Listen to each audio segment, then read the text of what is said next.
Ian Wallace is a professional dream psychologist and author. It's dream time, everyone. He's analysed over 100,000 dreams throughout his career and says exploring our dreams. Well, he doesn't actually say it like that. He says exploring our dreams is the most powerful way to understand what we want out of life and how we can achieve it. Here he is, Ian Wallace.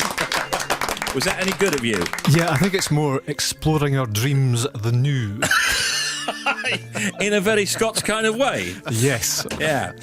Good afternoon, good evening. OK, let's go to a caller straight away. And by the way, just in case you're wondering what we're doing, he deciphers the dreams. That's what he does. John, how are you? Hi, I'm all right, thanks. How are you? Yeah, we're good. Where are you? I'm in Hessel, just near Kingston upon Hull, East Yorkshire. Tell us about your dream. Well, it's a very disturbing dream, very annoying. Yeah. Because what happens is I have a mobile phone and I find myself in a place or situation where I don't want to be, and I want to call somebody or text somebody and send them a message. And Right. It's usually to get them to pick me up, to take me home, or take me away from this place I don't want to be. Can I ask you a question? Is this the unfamiliar surroundings one, or is it something more than that? Because I get this one where I'm in unfamiliar surroundings, and then I want to call somebody up and say, well, look, I don't know where I am, come and get me. Is it that kind of thing? Well, it's usually a place I know quite well, but I'm sort of there alone and confused.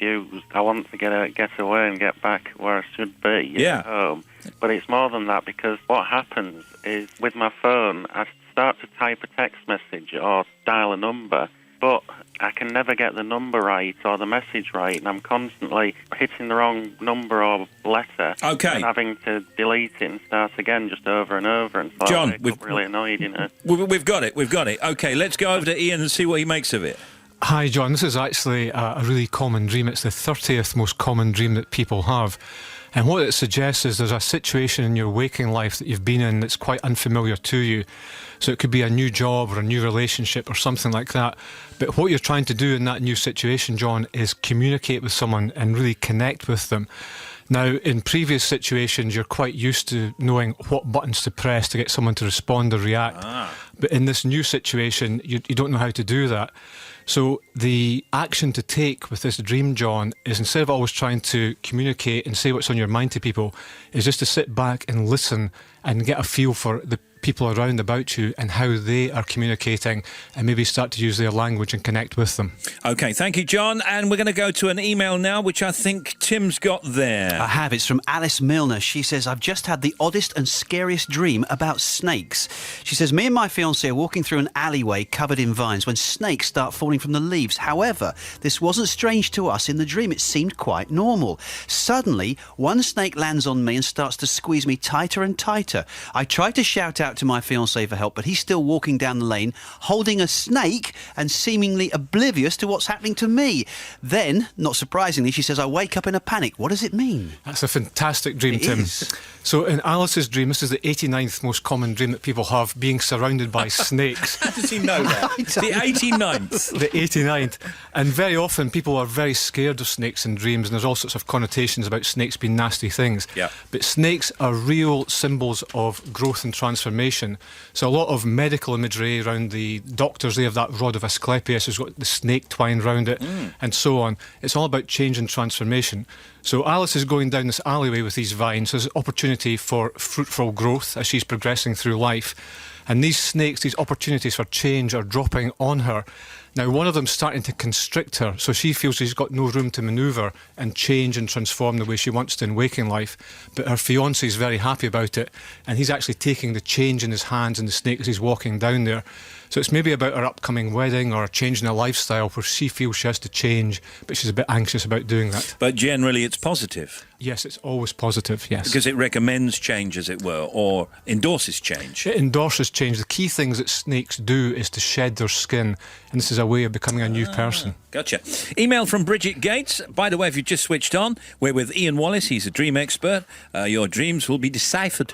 I had a dream that I was no longer living in my house, but a flat in a high-rise area. Every time I opened the front door, dinosaurs were running along the landings, and I couldn't get out.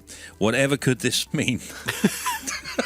This is a great dream, and this actually shows the human brain structure. It's an amazing dream. Can I just say that would she have had to get in the lift first and then go down from the high rise, and then there'd be dinosaurs? Or would dinosaurs be right outside? No, she's saying they're running along the landings. So as soon as she opens the door of her flat, then there's dinosaurs Must outside. be the little ones. Must be little ones, yeah. Yeah. Velociraptors that can press lift buttons. That's right. Like the ones in the kitchen. Yes. Yeah, in the kitchen. Can I just say, it probably doesn't matter what size they are. It's the symbolism of it all, isn't it? That's right, Tim. Thank you yes. for bringing it back. Thank you. Sorting that out. Anyway, carry ahead, on, Ian. Yes, so when we dream of being in a house or a building, it's about us. Buildings have got insides and outsides, and so do we. And high-rise flats are very often about a career or a profession. You go up through different stages and levels in your career. Dinosaurs are about very, very basic, territorial, responsive, reactive behaviour. And in our brain, we have three structures in our brain, and the one at the base of the brain is quite a reptilian structure. So when we respond aggressively or territorially, then we're using that part of our brain. And Bridget is really scared about having that happening in waking life. So she's probably in a new job, and people are reacting badly to her, and she's just trying to work out how to do it. Okay, do you think that we dream about dinosaurs now in the last, say, 20, 25 years since the dinosaur movies and television shows have been on, and in previous times we would have dreamt about newts or something, or crocodiles? Yes, so we'd have dreamt of large reptiles like Large crocodiles, reptiles, like yeah, crocodiles and alligators. Okay, we got that. We're going to be right back with Ian Wallace. Don't go away. Now we're back with Ian Wallace, and he is deciphering your dreams, and I think we've got another caller. If you want to go to this caller, Tim, if you've got a chance. It should be Rob. Hello, Rob. Hi, Tim. Now, where are you exactly? I'm in Staffordshire. And I believe you've got a problem with a dream about a camper van. Is that true? Yeah, well, it was the other morning, extra hour in bed, and I was dozing away, and I was in a VW camper van. I was definitely in Germany, and all of a sudden I'm being lifted up out of the camper van on like a jack, and it goes way, way high up in the air. Right. And it's very, very scary. So it's horrible, horrible feeling. And I'll look down, and I've got the steering wheel in my hand, and I find that I've got to drive this camper van, sort of several hundred feet above it, looking down. Wow. And then it sort of goes off down the road, and it sort of heads towards, a nice little German town, Right. It's all very scenic, but it's very scary. Can you control the camper van? Yeah, well, I've got the steering wheel, so I'm sort of steering. I'm looking down, in the little camper van down on the road, just like a model village, down Wow. there. But then I get so scared that I think I've got to control it. And Yeah. it goes into up these little streets, then into a courtyard. I must park it, so I go to park it, and I discover that this camper van is left-hand drive. It's So left-hand I resolve drive? that. Yeah, so I'll go through the brake, it's not there, and then I'll find the brake, and I'll stop. It's quite a lot of detail there. Listen, what does that all mean? That's a good dream. This is a super dream, Rob. So anytime we dream about a vehicle, you're dreaming really about your career and your drive and your ambitions in waking life. So when you dream about a camper van, that suggests you're quite self-sufficient and self-contained, but something has happened in your career or your profession to elevate your position or status. And when that happens, it makes you feel a bit insecure and uncomfortable. So you're trying to enjoy the lofty position you've been elevated to, but you're finding it very, very difficult to control. So you're trying to thread yourself through these intricate processes and paths in your profession, and just trying to find some way you can park the project or idea or plan that you're working on.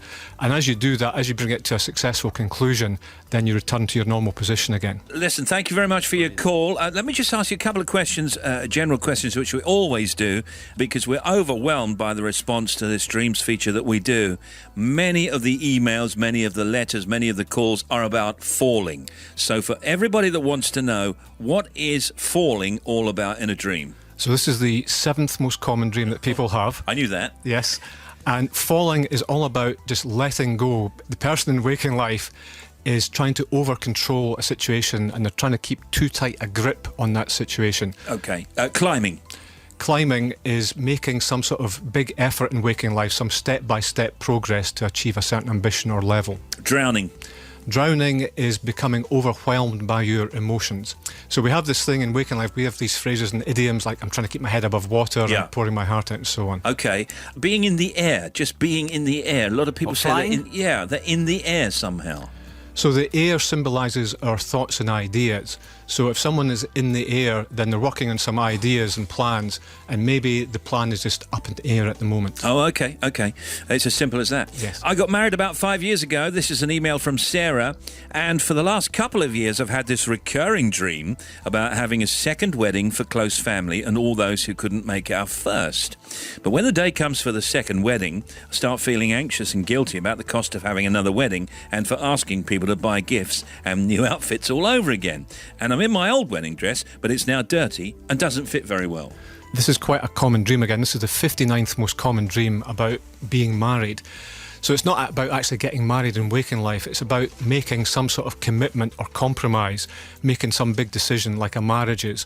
So there's something that Sarah's doing that she maybe needs. She's maybe thinking about going back to work or starting a family, and it's a big decision, and she's just trying to work out how much of her own time she can commit to it and how much of other people's time she needs to commit to as well.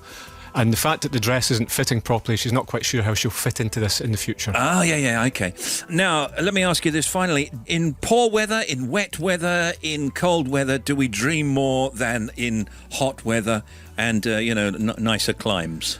Good question, Steve. So in hot weather, we tend to be more aware of our dreams because we wake up more, we're a bit more restless, and we often tend to have more nightmares in hot weather. Oh, okay, because I couldn't sleep, I think it was last week, and I woke up twice and then managed to do what you said, and that is get back into the dream. Now I can't remember the dream, but I remember getting back into it. Fantastic. Yeah. Great. That was in cold weather. I don't think I've ever done that. That is I'm a cold weather dreamer, mate. I've heard that, yes. Are you a hot weather dreamer? I don't mind. Take it either way. Ian Wallace, a professional dream psychologist and author. He's analysed over 100,000 dreams throughout his career, probably more now he's on here. And we'll catch Ian in a few weeks' time. Thank you very much, Ian. Thank you, Steve. Thank you, Tim. Brilliant.